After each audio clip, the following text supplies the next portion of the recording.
Exxon CEO pushes back on Trump's anti-climate change agenda. The chief executive of ExxonMobil Corp. On Tuesday discouraged President-elect Donald Trump from withdrawing the U.S. from the landmark Paris Climate Pact, arguing that would mean forfeiting a chance to push for common-sense, carbon-cutting policy on the world stage. "The way you influence things is to participate, not to exit," Darren Woods said in an interview during the UN's COP29 climate summit in Azerbaijan. Just as the incoming administration is seeking to drive common sense in domestic policy, Woods said, it can try to drive a similar level of common sense internationally that balances emission reductions with the need for affordable energy. Trump has promised to once again withdraw from the Paris Agreement on the campaign trail, reprising the earlier exodus he led his first term in the White House. ExxonMobil, the top U.S. oil producer, was among the companies that unsuccessfully discouraged the departure in 2017.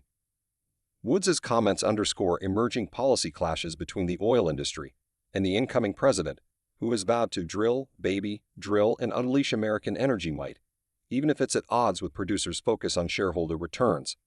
Trump has signaled he'll ease some regulations that may be essential for the industry's social license to operate and its access to foreign markets, where regulators are increasingly focused on the carbon intensity of imported fuels. And the Republican has vowed to take aim at what he calls Washington's Green New Scam, setting up potential attacks on energy subsidies under the 2022 Inflation Reduction Act. Some of those incentives, including tax credits for capturing carbon, producing hydrogen, and making sustainable aviation fuel, are particularly popular with oil companies. "We think the IRA makes sense," Woods told the Bloomberg Zero podcast at COP29. Where policies around the world often pick winners and losers, Woods said the IRA stands out for how some of its credits focus on the goal of lowering carbon intensity instead. The advantage of the IRA was it focused on outcomes, thereby allowing companies and the market to figure out how best to meet them, he said.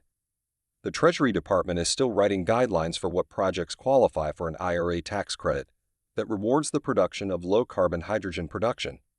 ExxonMobil has ambitions to generate hydrogen from a facility in Texas using natural gas the company says would have lower methane intensity, while employing technology to capture any carbon emissions. Getting access to the hydrogen production credit is essential for justifying the investment, Woods said.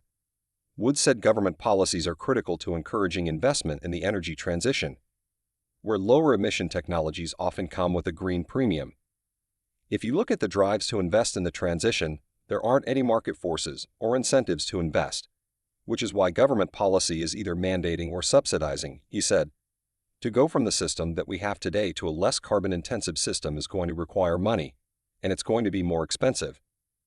What the world needs is a transition that companies can make money on and generate returns on, he said. Otherwise, you're not going to drive the investment that you need.